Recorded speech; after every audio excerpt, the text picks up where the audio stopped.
Review one. Hey, everybody, how are y'all? I am really excited today to have a guest that I think offers great hope, great visions for the future, and one of our star candidates, and who happens to be LGBTQ plus. He's been endorsed by the Victory Fund. He's been endorsed by the DCCC. In fact, he's been endorsed by everyone, including Adam Schiff and Zoe Loftman from the January 6th committee. One of those Ivy League kids, Columbia, Harvard.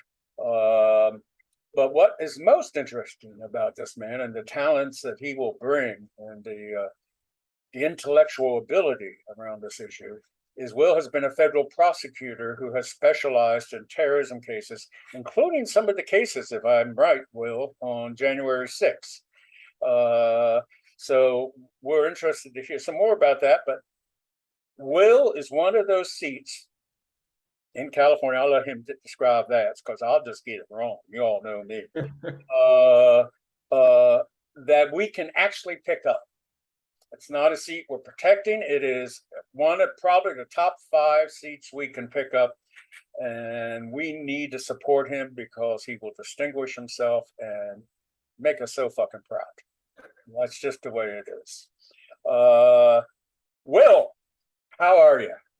I'm great, David. Thank you for having me on. It's an honor. Trust me, it really is. In this case, I'm so impressed with your campaign and by you. Tell us a little bit about your race, your opponent, where the district is. Sure. So I'm a former federal prosecutor. Launched my campaign in October of 2021. I spent 5 years at DOJ working in counterterrorism and counterintelligence, and helped Washington, D.C. track down some of the people who attacked the U.S. Capitol on January 6th. And that, for me, was the moment when I decided to challenge Ken Calvert, who's in California's now the 41st congressional district. And when I launched, it was a Trump +7 seat. The district had not been redrawn. And then January of this year, the district lines changed, picked up Palm Springs, Rancho Mirage, Palm Desert, La Quinta. Lucky you. Yes, that was a lucky break for me in redistricting, and got a 7-point swing roughly in registration for Democrats, and Democrats now outnumber Republicans against Ken Calvert, who's one of the Republicans that voted to overturn the last presidential election. Well, I can't wait to call you Congressman Rollins. Tell us a little bit. I mean, I have the January 6th hearings have been my main summer entertainment. I put popcorn on and watch it. Appalled, like most Americans, who I thought I knew it all, and then found out. I want to talk to you about domestic terrorism because it directly impacts our community, the LGBTQ plus community, both in hate crimes, but also things like Pulse. And, I know I get that throughout my life. I've gotten bomb threats and all sorts of personal threats, calls in the middle of the night. I just always answer it and say, "You want a date?" And that you can hang up. But what are the threats to the LGBTQ community as a federal prosecutor who has fought terrorism? Yeah, they're huge in this moment right now, and they've increased dramatically over the last 5 years. And this story for me, and sort of national security in general, and the threats that the country face, they're really personal to me, because when I was a junior in high school, I walked into my first class of the day and saw the North Tower of the World Trade Center collapse on September 11th. And that's when I knew I wanted to work in counterterrorism, and wanted to enlist actually in the military, but couldn't because of don't ask, don't tell, and felt like I didn't want to be outed. So ended up making it to DOJ, got hired in 2016. And then after 2016, saw a huge rise in the threats in domestic extremism. So whether it was the neo-Nazis attacking Charlottesville, QAnon conspiracy theorists going after Navy hospital ships, huge rise in hate crimes against the LGBTQ community, Asian Americans, huge rise in anti-Semitism. And this is a major threat that I think that our government needs to do more to address. And we need to pass some laws that give the FBI and federal law enforcement the tools they need to actually open these cases sooner rather than later, before we have events like Pulse and some of the mass shootings that we've seen in places like Texas and Buffalo these last couple of months. You've worked with counterterrorism. You've tried terrorists. What makes them tick? Why are they so filled with hatred? Are they just all mentally unstable? That's hard to believe, or do they come from something that really is common? I mean, I think there are commonalities in the extremists that you see, you know, on whether it's ISIS, lone wolf attack patterns in particular are similar, I think, in far right ideology and extremist Islamist ideology as well. And for that matter, extremist ideology of all kinds, really. There's a common thread of isolation, loneliness, being drawn in by social media, which is another big part of this problem, and then access to firearms, which unfortunately our country has not done enough to prevent. Although the bipartisan bill that was just passed was a good step in the right direction, there's a lot more that we need to do. Will, you're in a partnership of 11 years, Paulo. What kind of toll has giving up a lot of your free time and placing a burden on him has taken on your relationship, and how have you worked out?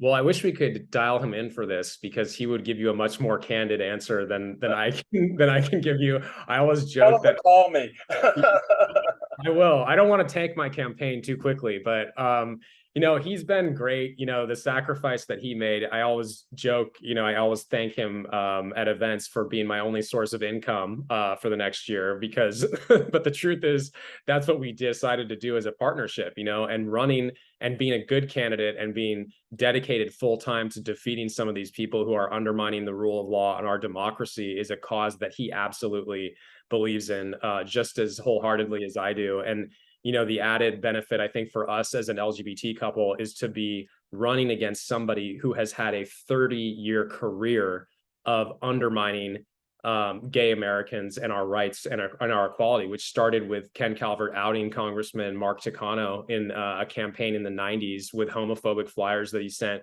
throughout Riverside County, voted against the Matthew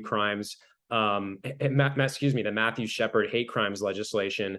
I mean, that is the type of bill right there designed to protect Americans from domestic terrorism that my opponent voted against. And as an LGBT couple, you know, Paolo and I are really motivated to unseat somebody like that, because we know how much is at stake and really how much America should be about rising and falling based on merit and equality above anything else. And that's exactly the kind of legislation that I would enact if I were elected. One more question, and then I'll say a few words.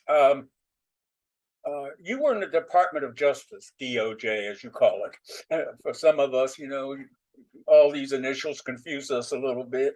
You worked for the Department of Justice in the Trump years. What was that like? Were muzzles put on you? You know, I was hired under the Obama administration shortly before the presidential election. And one of the reasons I got into this is because I think there are institutions like the Justice Department and folks on the ground in those institutions that care about the rule of law more than any one political party. And I will tell you that the Central District of California, our U.S. Attorney's Office, I think did a great job of insulating itself from political pressure. I think that I felt as a federal prosecutor that I was able to make the calls that I wanted to make for the most part in my cases, because people on both sides of the aisle in Southern California, and part of the reason I think I'm going to win this race is because people genuinely believe that the rule of law and that the country itself is more important than any one party or president. And so I really loved my career at DOJ. It was rewarding to be a part of the team that works in national security, but the threats we face now in the United States too also come at home. And I'm very proud to be taking on one of those threats in the form of Ken Calvert this November.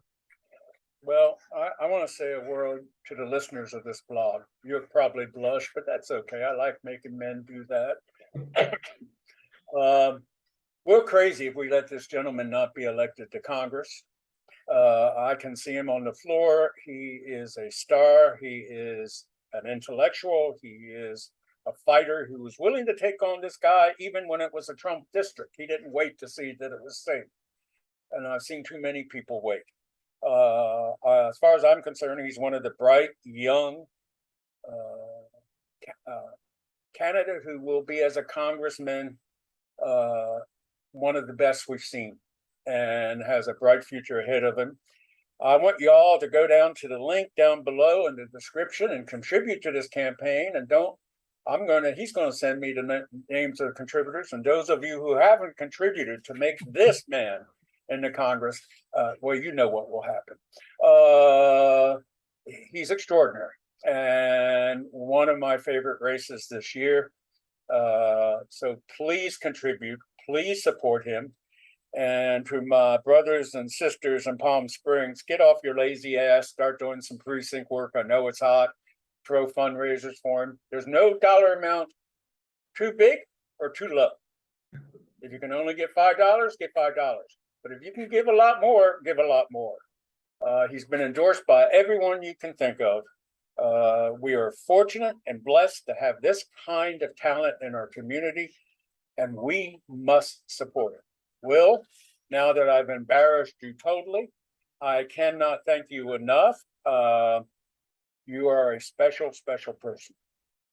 Thank you, David, for having me on. And thanks to you for everything that you've done to make this race possible for people like me. And also a huge amount of gratitude to the generations that came before me and fought to open doors for people like me at DOJ. And now to become, if elected, the first openly gay guy to ever represent Palm Springs in the U.S. House. So thank you. When you get in Congress, you owe me a meal in the Capitol dining room. You got it. Done. Take care. Good luck. Break a leg. And we're so proud of you and so grateful that you run. Peace, my friend. Peace. Please subscribe down below.